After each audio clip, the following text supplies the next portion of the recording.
Let's go across to the guest joining us. Sushant Sareen is Senior Fellow, ORF. I'm also joined by Ravi Dawani, who's Secretary General of All Pakistan Hindu Panchayat. He's joining us from Karachi.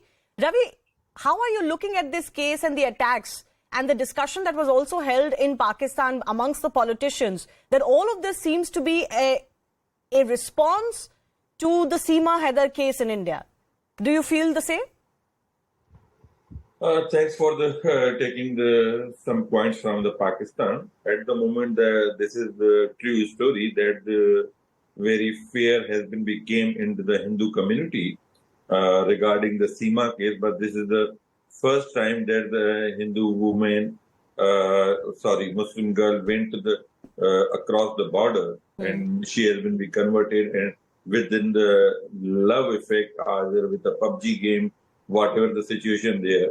But the point is that in Pakistan, there are many girls have been converted, but there will be no reaction on that one. So what the Hindu community did for them? Does the Hindu community facilitate to the Seema to cross the border? Does the Hindu community finance to the Seema? But why this matter has been triggered to diverted to the Hindu community of Pakistan? So who has done that? That's what I want to understand from you. Who has done that? Yeah, who has put the Hindu community in Pakistan under scanner? This is the total ridiculous thing that the matter has been diverted and tortured to the Hindu community of Pakistan.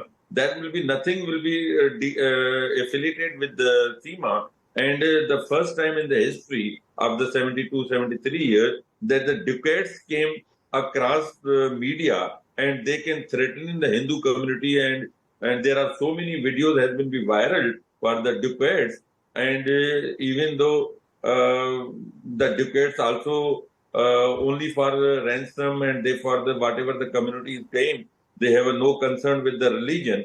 So this is definitely another conspiracy. This is not the conspiracy that regarding the Seema. Seema is the only showpiece from there that that should be targeted to the Hindu community of Pakistan. Okay. And they want to pack the fear and they want to make trouble for the Hindu community. Okay. And definitely, yeah. Yeah, let me go across to Sushant Sareen as well. Sushant, I have 2-3 questions for you, so request you to be brief. One is this whole issue of dacoits. 1 second, Mr. Ravi. Sushant, one is this whole issue of dacoits.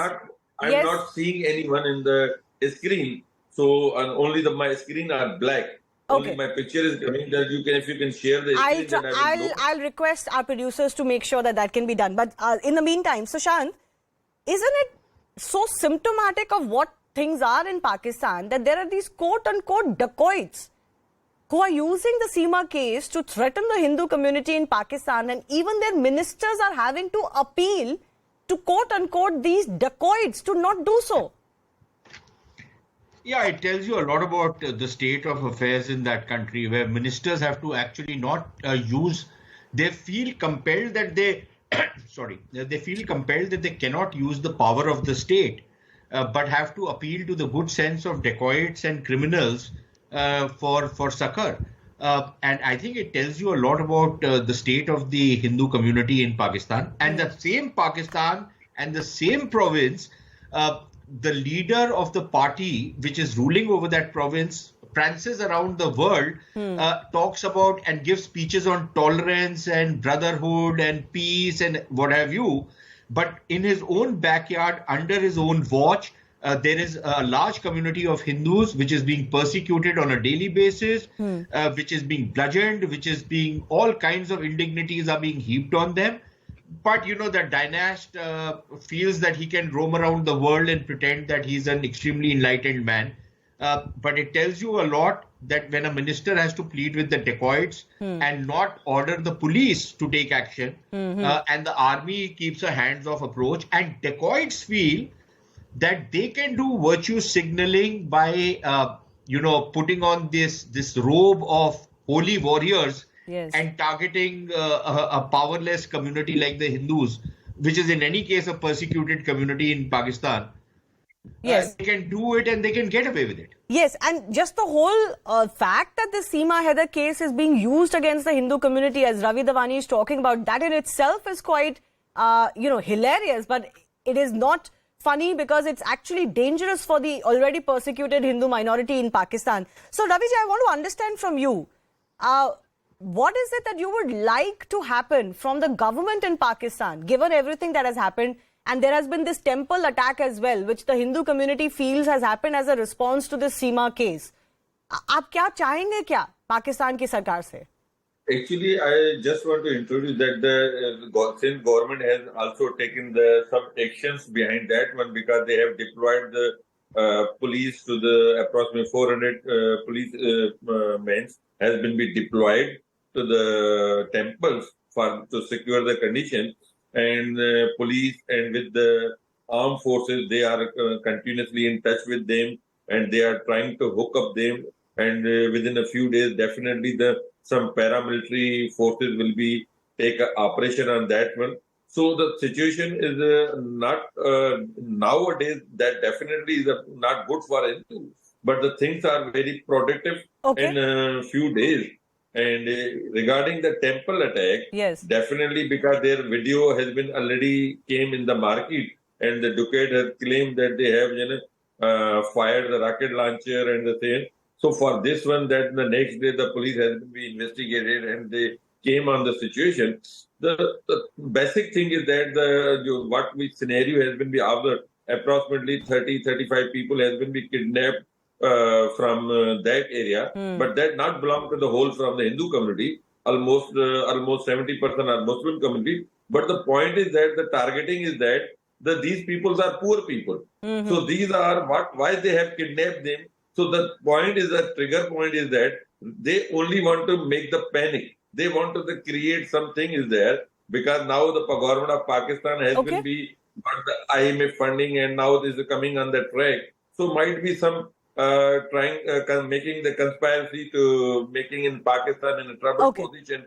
All right. It is, of course, a telling fact that it's young girls and women from all minority communities, Hindus and Christians especially, keep getting kidnapped and forcibly converted or forced into marriages at young age and otherwise in Pakistan. So that's just the overall condition.